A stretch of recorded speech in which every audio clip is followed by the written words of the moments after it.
Shalom sahabat Gebada, apa kabar? Kiranya kasih sukacita serta damai sejahtera senantiasa menyertai saudara semuanya dalam mengikuti gerakan baca dengar Alkitab sampai dengan saat ini.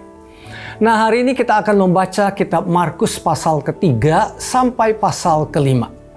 Pasal 3 berisi tentang kisah Tuhan Yesus menetapkan ke-12 muridnya. Kisah lain yang diceritakan adalah tentang orang Farisi dan para penguasa yang berusaha untuk membunuh Tuhan Yesus karena masalah hari Sabat. Bahkan mereka menuduh Yesus mengusir setan dengan penghulu setan serta menuduhnya kerasukan Beelzebul dan tidak waras. Keluarga Tuhan Yesus khawatir dan hendak mengambilnya, namun Tuhan Yesus berkata, "Mereka yang melakukan kehendak Allah adalah saudaraku dan ibuku yang sejati." Dengan mengatakan hal ini, Tuhan Yesus sedang memanggil kita ke dalam komunitas baru, yaitu komunitas kerajaan Allah. Pasal 4 bercerita tentang Yesus mengajar dengan berbagai perumpamaan. Tuhan Yesus menggunakan perumpamaan tentang penabur, perumpamaan pelita di kaki Dian, benih yang tumbuh tanpa diketahui orang, dan biji sesawi, dengan tujuan supaya manusia dapat memahami rahasia yang dalam dan firman kerajaan Allah. Saat menggunakan perumpamaan, Tuhan Yesus menyesuaikannya dengan tingkat pemahaman dan kerohanian para pendengarnya. Lalu Yesus tiba di daerah Gerasa yang sekarang disebut Dekapolis. Saat Yesus menyeberang dengan perahu untuk mewartakan firman ke daerah Gerasa, tiba-tiba badai melanda Danau Galilea, sehingga para murid Yesus yang sudah ahli pun tidak bisa menanganinya. Dan kapal mereka hampir tenggelam. Mereka segera membangunkan Tuhan Yesus yang sedang tidur. Dan Yesus pun segera meredakan angin ribut itu. Hal ini mulai membuka mata rohani para murid yang kurang beriman. Pasal kelima berisi peristiwa luar biasa, di mana Yesus menyembuhkan orang yang kerasukan setan di Gerasa. Tuhan Yesus mengusir roh-roh itu dan pindah dari satu orang ke kawanan babi yang banyak. Sehingga kawanan babi tersebut terjun, jatuh dari tepi jurang ke dalam danau dan mati lemas di sana.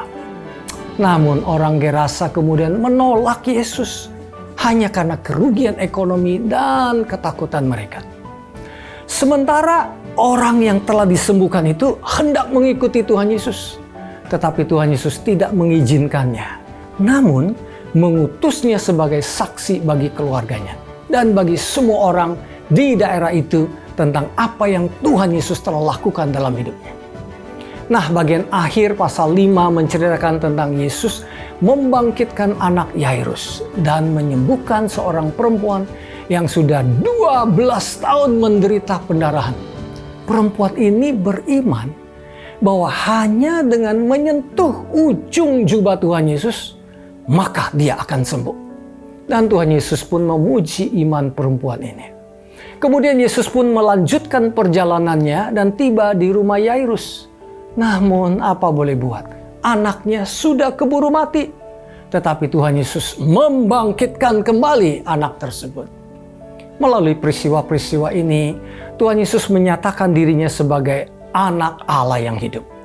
Sekarang mari kita membaca Markus pasal 3 sampai pasal 5 bersama-sama.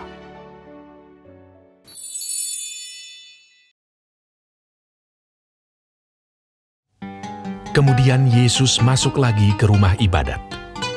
Di situ ada seorang yang mati sebelah tangannya. Mereka mengamat-amati Yesus kalau-kalau ia menyembuhkan orang itu pada hari Sabat, supaya mereka dapat mempersalahkan dia. Kata Yesus kepada orang yang mati sebelah tangannya itu, "Mari, berdirilah di tengah." Kemudian katanya kepada mereka, "Manakah yang diperbolehkan pada hari Sabat? Berbuat baik atau berbuat jahat? Menyelamatkan nyawa orang atau membunuh orang?" Tetapi mereka itu diam saja. Ia berduka cita karena kedegilan mereka. Dan dengan marah ia memandang sekelilingnya kepada mereka. Lalu ia berkata kepada orang itu, "Ulurkanlah tanganmu." Dan ia mengulurkannya. Maka sembuhlah tangannya itu. Lalu keluarlah orang-orang Farisi dan segera bersekongkol dengan orang-orang Herodian untuk membunuh dia. Kemudian Yesus dengan murid-muridnya menyingkir ke danau, dan banyak orang dari Galilea mengikutinya, juga dari Yudea, dari Yerusalem, dari Idumea, dari seberang Yordan, dan dari daerah Tirus dan Sidon datang banyak orang kepadanya, sesudah mereka mendengar segala yang dilakukannya.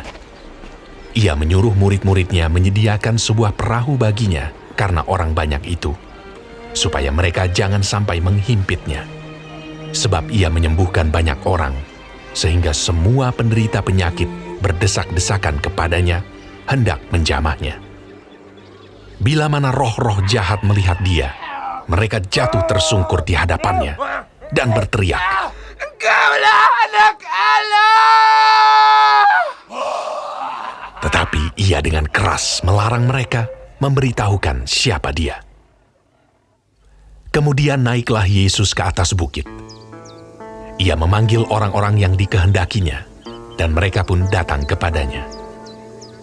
Ia menetapkan 12 orang untuk menyertai dia dan untuk diutusnya memberitakan Injil, dan diberinya kuasa untuk mengusir setan. Ke-12 orang yang ditetapkannya itu ialah Simon yang diberinya nama Petrus, Yakobus anak Zebedeus, dan Yohanes saudara Yakobus, yang keduanya diberinya nama Boanerges, yang berarti anak-anak guru. Selanjutnya Andreas, Filipus, Bartolomeus, Matius, Thomas, Yakobus anak Alfeus, Tadeus, Simon orang Zelot, dan Yudas Iskariot yang mengkhianati dia.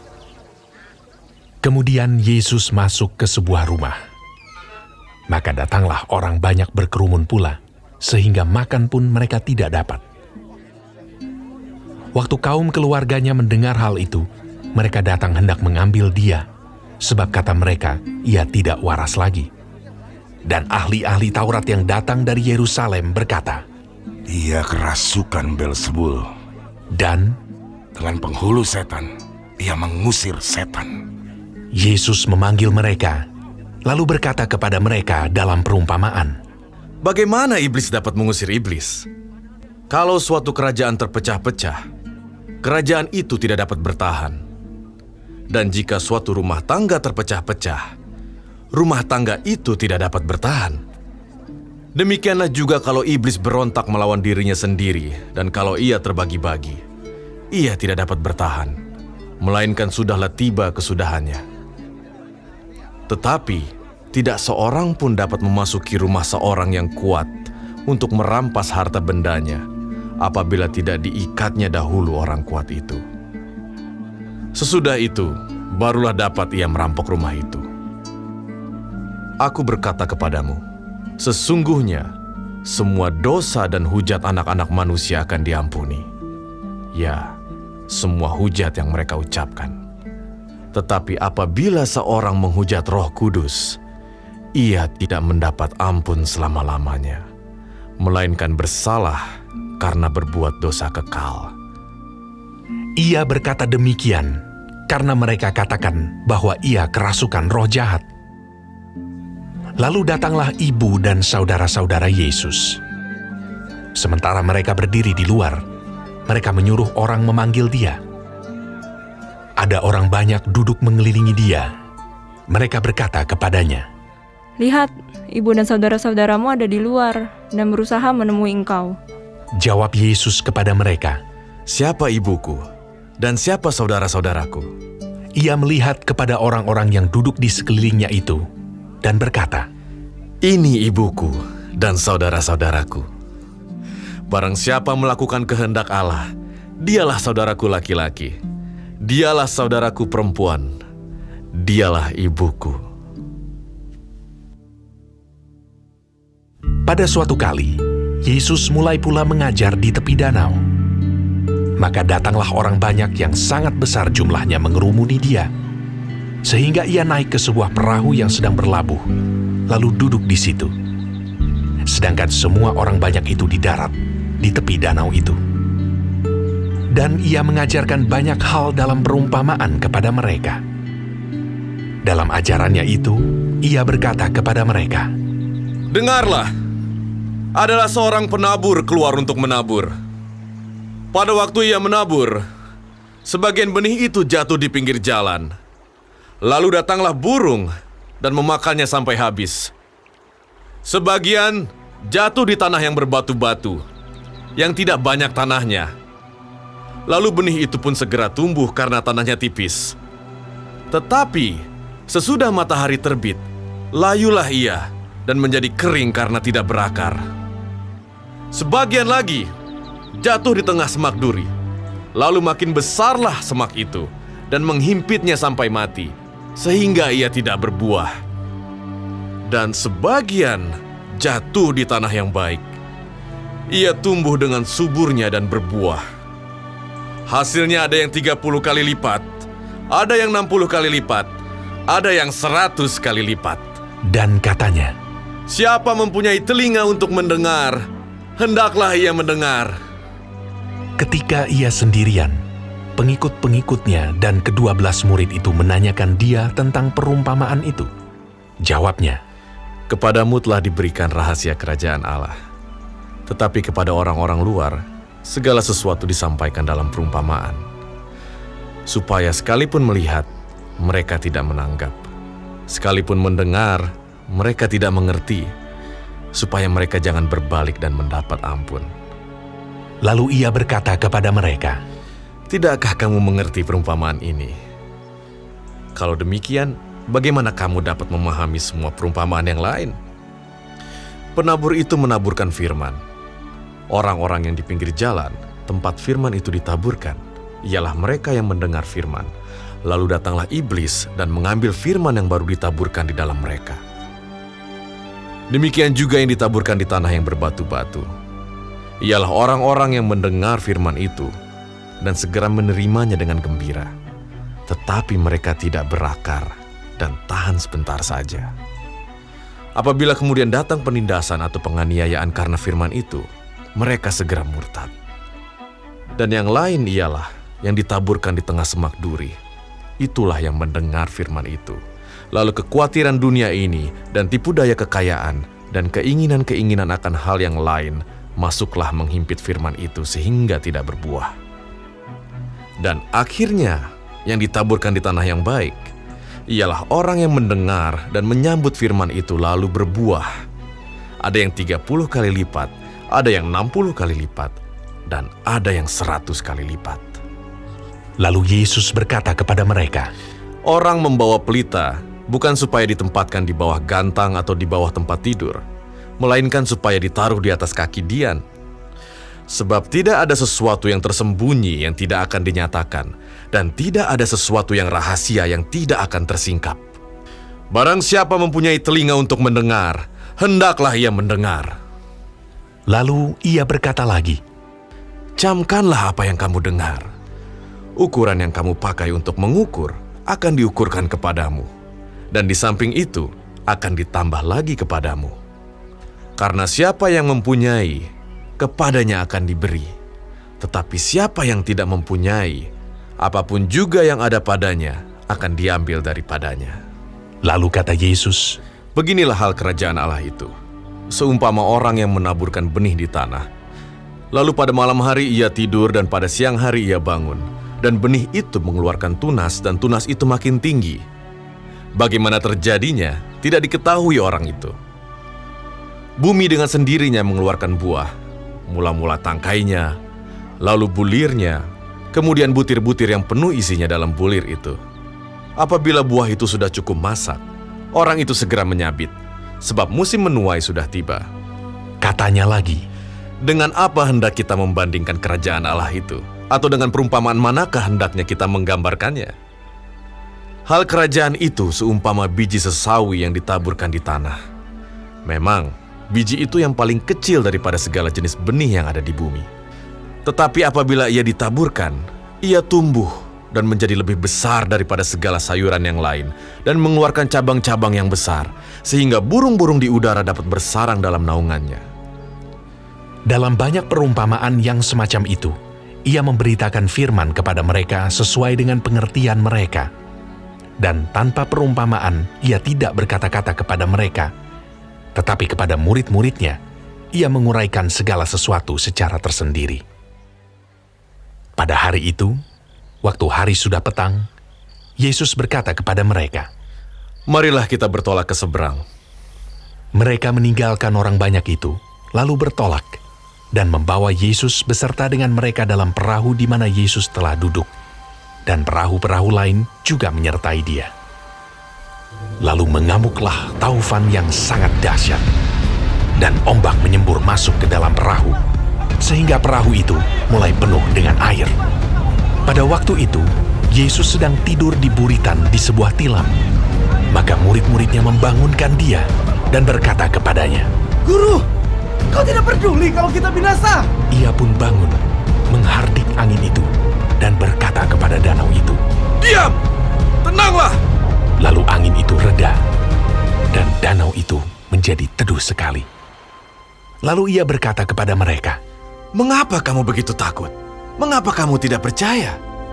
Mereka menjadi sangat takut, dan berkata seorang kepada yang lain, Siapa gerangan orang ini, sehingga angin dan danau pun taat kepadanya?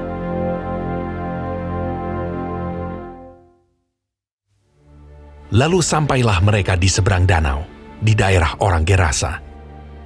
Baru saja Yesus turun dari perahu, datanglah seorang yang kerasukan roh jahat dari pekuburan menemui dia. Orang itu diam di sana, dan tidak ada seorang pun lagi yang sanggup mengikatnya, sekalipun dengan rantai, karena sudah sering ia dibelenggu dan dirantai, tetapi rantainya diputuskannya, dan belenggunya dimusnahkannya, sehingga tidak ada seorang pun yang cukup kuat untuk menjinakkannya.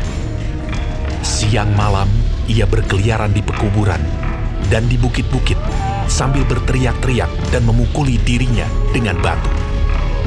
Ketika ia melihat Yesus dari jauh, berlarilah ia mendapatkannya lalu menyembahnya. Dan dengan keras ia berteriak, Apa urusanmu dengan aku? Hai Yesus, Anak Allah yang Maha Tinggi! Demi Allah, jangan siksa aku! karena sebelumnya Yesus mengatakan kepadanya, Hai engkau roh jahat, keluar dari orang ini. Kemudian ia bertanya kepada orang itu. Siapa namamu? Jawabnya, Namaku Legion, karena kami banyak. ia memohon dengan sangat supaya Yesus jangan mengusir roh-roh itu keluar dari daerah itu. Adalah di sana di lereng bukit sejumlah besar babi sedang mencari makan. Lalu roh-roh itu meminta kepadanya, katanya, Suruhlah kami pindah ke dalam babi-babi itu. Biarkanlah kami memasukinya. Yesus mengabulkan permintaan mereka. Lalu keluarlah roh-roh jahat itu dan memasuki babi-babi itu.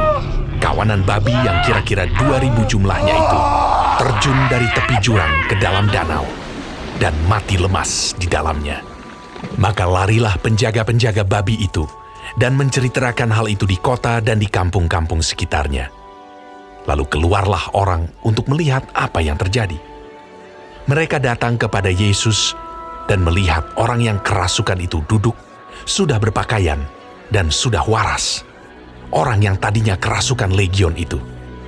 Maka takutlah mereka. Orang-orang yang telah melihat sendiri hal itu menceritakan kepada mereka tentang apa yang telah terjadi atas orang yang kerasukan setan itu dan tentang babi-babi itu. Lalu mereka mendesak Yesus supaya ia meninggalkan daerah mereka. Pada waktu Yesus naik lagi ke dalam perahu, orang yang tadinya kerasukan setan itu meminta supaya ia diperkenankan menyertai dia. Yesus tidak memperkenankannya, tetapi ia berkata kepada orang itu, Pulanglah ke rumahmu, kepada orang-orang sekampungmu, dan beritahukanlah kepada mereka segala sesuatu yang telah diperbuat oleh Tuhan atasmu, dan bagaimana Ia telah mengasihani engkau.